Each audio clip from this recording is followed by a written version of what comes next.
নাহি ছিল আসমান জমিন আগুন আর হাওয়া পানি, সদাই যে ছিল সন্নাকার। ওরে একা একা প্রাণ চলে না, দেখলেন খোদা সাইরা বানা, কাজেই একজনে মাসুকের দরকার, বাপি মন আমার নির্দোষী মোর পরয়ার দিগার।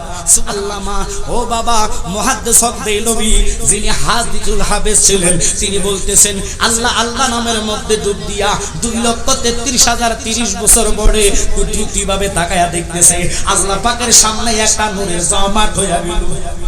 ওই জমাটের দিকে রব্বুল আলামিন তাকাইয়া কুনিয়া মুহাম্মদ কইতে দেরি গো, নবীর নূরে মুহাম্মদি যখন কুনিয়া মুহাম্মদ আল্লাহ কইলেন, আমার নবীর ওই পৌত পবিত্র জবান মোবারক দিয়া বাইরে হইলেন লা ইলাহা ইল্লাল্লাহ, লা ইলাহা ইল্লাল্লাহ আমরা মানি, অর্থাৎ আল্লাহ মানি দাবি করলাম। আল্লাহকে প্রকাশ করাইলেন হাবিবুল্লাহ, লা ইলাহা ইল্লাল্লাহ কইতে দেরি আল্লাহ ছিল গোপন। আল্লাহু আকবার কোন ওই গোপন আল্লাহকে আমার নবী লা ইলাহা ইল্লাল্লাহ বলে প্রকাশ করাইলেন। আল্লাহ নাম রাখার মালিক আমার নবীকে আল্লাহ প্রকাশ করাইতে দিলেন। আল্লাহর হুকুমে নবীর জবানে আল্লাহ নামটা বাইর হইল লা ইলাহা ইল্লাল্লাহ।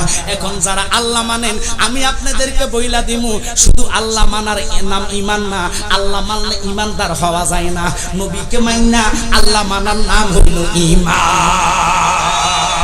শুধু আল্লাহ নামের পাগল হইয়া পয়সা টাকার আশা নাই রে, পয়সা টাকার আশা নাই। নবী নামের পাগল হইয়া, নবী নামের পাগল হইয়া মরা গেলে দুঃখ নাই, ঠিক কি না? ওই রাসূলের পাগল যারা হইবেন তারা হইল ঈমানদার। ওই হাবিবুল্লাহর রহমত বরকত কেমন বাবারা মনোযোগ দিবেন, অন্তরের কান লাগান। আমরা নবী চাই কি চাই না? জোরে বলেন নবী চাই কি চাই না? তাহলে আজকের ওই মিলাদুন নবী থেকে হুঙ্কার দিতে হবে। যারা মিলাদুন নবীকে শিরক বলে, কোন আয়াতের দলিলে আপনি শিরক ফতোয়া দিলেন? একটা মাত্র কোরআনের আয়াত আপনি আমারে দেখান, একটা শব্দ দেখান। আমি বললাম তো যতদিন ওয়াজ করলাম আর মাঠে ওয়াজ করব না, আমি আমজাদ জালালি আপনার গোলামি করব, আপনার পিছে যত জীবনভর বেঁচে থাকবো আপনার পিছে খিদমত হিসেবে করব। কিন্তু শর্ত হইল কোন ফতোয়ার দলে নবীর মিলাদুন নবী দেখলে মাথাটা নষ্ট হয়ে যায়। নবীর এই মিলাদ, মিলাদ কাহাকে কয়? ঈদে মিলাদুন নবী। ঈদ মানে খুশি, মিলাদ মানে নবীর আগমন। জন্ম না, জন্ম নবীর হইছে অনেক আগে। সৃষ্টির শুরুতে নবীর সৃষ্টি করলেন কে? জোরে কোন কে? আমি ভাই গজলে বলি, ওরে নাহি ছিল আসমান জমিন আগুন আর হাওয়া পানি, সদাই যে ছিল সন্নাকার।